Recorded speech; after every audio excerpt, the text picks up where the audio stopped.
thank you for tuning in today. It's quite a warm, muggy day, so I've got my window open and there are starlings in my garden making rather a lot of noise. I also have two doggies in the room with me who are panting and shuffling about a bit, so I apologise for background noise, but thank you for tuning in. I've got a few things I want to say today, and so I've actually written notes, so bear with me because I want to cover certain things and make sure I get my message across how I want to get it across and not get confused with what I'm saying or forget to say anything. So first of all, if you've tuned in because you know me personally or you've followed me online for a while and you're curious by the word witch, then welcome, and I hope that I can satisfy your curiosity. If you're tuning in because you are instinctively drawn to witchcraft and again you're just curious, then again you're welcome. If you're already a witch or very spiritual person and you're joining today just to hear about my path and journey, then you are welcome too. Everyone is welcome. I only ask that you treat this video with respect and kindness because I know that this topic can for some reason be controversial, and that's all I'll say to start with on that. So a little bit about me and my spiritual journey. I have talked about my spiritual journey before, but not in terms necessarily of being a witch or a pagan. So I've always been interested in witchcraft, but I kind of kept quiet about it for many reasons, which we'll explore in a moment. In my 20s, I realised that a lot of my beliefs were pagan, and I read a few books about paganism and started to collect crystals and do a few things, but it was still very much under the radar and I wasn't very brave or confident in it. And quite honestly, I spent a lot of my 20s anxious and depressed. Sad though that is. It's sad, but you know what? It contributed to who I am today and my journey. So, but yeah, I didn't really embrace that side of my life for many reasons. So in my probably mid to late 30s, I started to embrace it more. I started to be more and more curious about the world around me and the universe and the bigger picture. And then I had a spiritual awakening, which I've spoken about before, about 2 or 3 years ago. And then since then, I've really embraced this side of my life. However, I will normally tell people that I am spiritual. I might sometimes use the word light worker. If you don't know what a light worker is, there's a page on my website which is all about what a light worker is. So I'll say I'm a light worker, I'll say I'm spiritual, but I very rarely say I am a witch, which is crazy because I am a witch. Now, the reason that most witches stay in the broom closet, as it were, is really, I think, because of the patriarchy has suppressed women, but also suppressed pagans and witches in particular. As you all know, people who were witches years ago were burnt at the stake or drowned and all sorts of manner of other horrific things. And I think that's made a lot of people afraid to come out and admit they're a witch.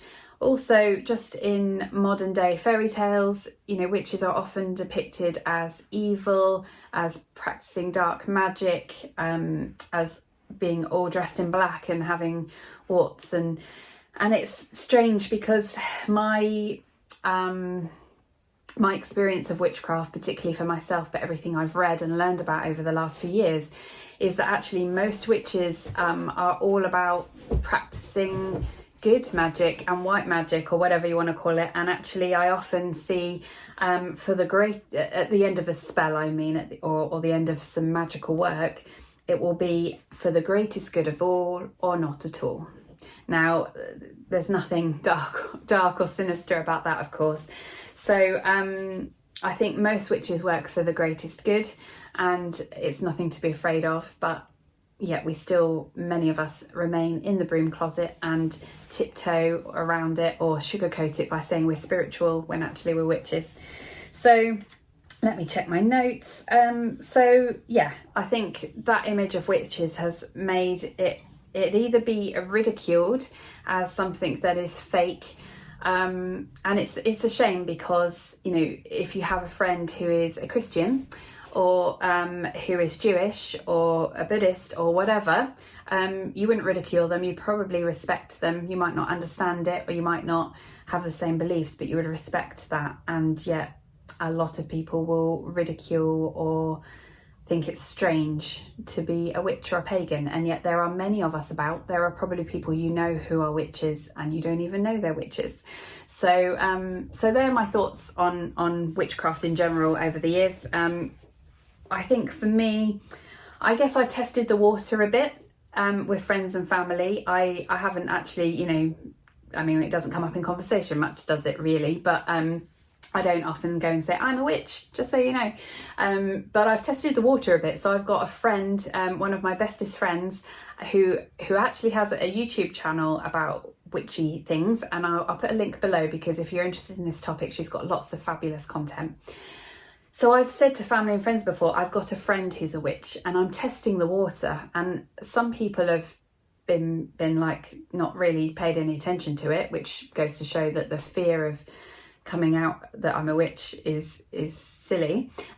Some people have kind of laughed a bit and almost been a bit, not ridiculing, but a bit like, well, that's not a thing. It's like a mythical thing, not a real thing, that there are real witches. But I think over time people start to respect it. And I also, another reason why I probably haven't used the word witch before is I do own a business, and I run it with my husband. We have employees, we have clients.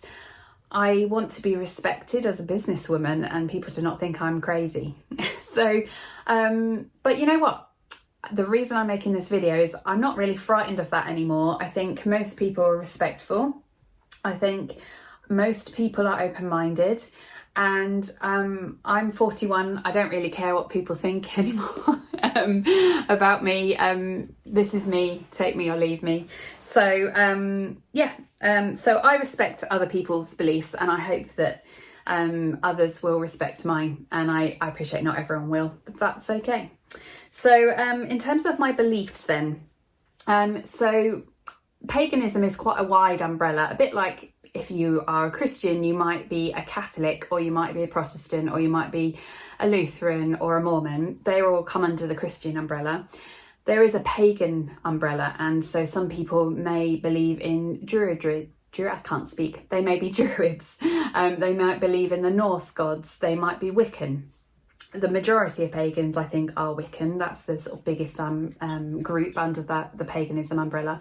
I am an eclectic witch, so that means I actually take little bits of all of those things and weave them into my everyday. So I use my intuition, I use things I'm drawn to. So this year I might be particularly drawn to something that might have come from the Wicca sort of area of paganism, but later on in the year actually I might be doing something that's more to do with Druids. So I kind of take a little bit of what resonates with me and just learn. I just love to learn about it all and to weave it into my everyday and to practice rituals and things, which I'll talk more about in a minute.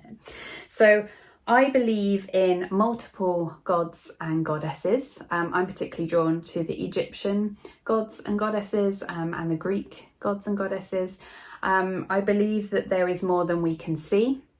I believe in moon magic, and I actually practice moon rituals on the full moon and the new moon. I believe in the power of Mother Earth. I love to have bare feet and stand either on grass or on the sand and connect down to source and to the earth and draw energy up, and I'm so grateful for this earth. I'm very much a sort of a green witch, I suppose. I love trees. As you'll know if you follow me on Instagram, I'm always hugging trees. I like to work with herbs and plants and very much feel connected to the earth. I also work with crystals and believe in the power of those. I believe in chakras, and I've written a blog about chakras. I'll post a link below if I remember. So I work on my chakras. I believe in spirit guides. I've connected to several of my own spirit guides through meditation. And I believe in past lives and reincarnation. I know about some of my past lives and I find all that fascinating. In terms of what I do on a day-to-day basis, I have various rituals. So I do spell work. I do a lot of manifesting. When you see the tour, which I'll post next week, the tour of my sanctuary that I'm going to do, I think I mentioned it before, that I was going to film a tour of my sanctuary, and I'm still planning to post that. I actually have a manifesting box, and I do little spell work and create manifestations. I've become really good at manifesting. I've manifested money, holidays, I've manifested this house. So I wrote a list of all the things that would make my dream home, and didn't think it was possible, didn't think I necessarily could afford everything on my list, or that wouldn't exist. You know, sometimes you have to compromise, you can't have everything, and yet I've managed to manifest exactly what I had on that list. So I do release and let go rituals.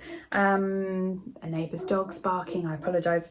And I do a lot of meditation and connection, both to source or the universe or gods and goddesses, whatever you want to call it, and also to earth, like I said before. So that's a bit about my everyday witchy ways. I'm very much feel that it helps with my mental well-being. It's therapeutic, it's grounding, and it definitely makes me feel calm. It makes me feel more in control. It makes me feel like I have a bigger sense of purpose, and I'm always trying to live in alignment with that. So it really has contributed to my life in a very positive and wonderful way. I don't belong to a coven. I have got a spiritual circle that's recently just started with a few friends. But yeah, that's me as a witch. So if you have any questions or thoughts, please be kind, because don't we all need a bit of kindness? So be kind if you have any thoughts you want to share. If you've got questions or you're curious about me, witchcraft, or whatever, feel free to comment below, and I'll do my best to answer them. In terms of resources, if you are interested in witchcraft, so I really recommend this book. I'm actually reading it for the second time. It's by Lisa Lister, and it is really inspiring. It's packed full of useful information. It's motivational. I love it. So I highly recommend that book. There are lots of other books on spiritual topics and witchcraft. There's also a whole bunch of stuff on YouTube, various blogs. So Google different topics that you're interested in. If you're interested in tarot or crystals or burning sage or whatever it is, go and find out about it. Trust your instincts and follow the path. Right, is there anything else on my note? Let me check. I don't think so. So all I will say is thank you for listening. Coming up, I've got lots and lots of topics to talk about: mental well-being, mental health, how to manage that, especially as we move into autumn soon, I think, and the days grow darker. It can be hard to keep motivated. So I'm going to post more stuff about mental well-being. There's a whole bunch of resources and stuff on my website, both on spiritual topics and mental health. So please check that out at sarahlouisesmith.com. All there is left to say is I hope you're well. I hope you have a wonderful day. Blessed be.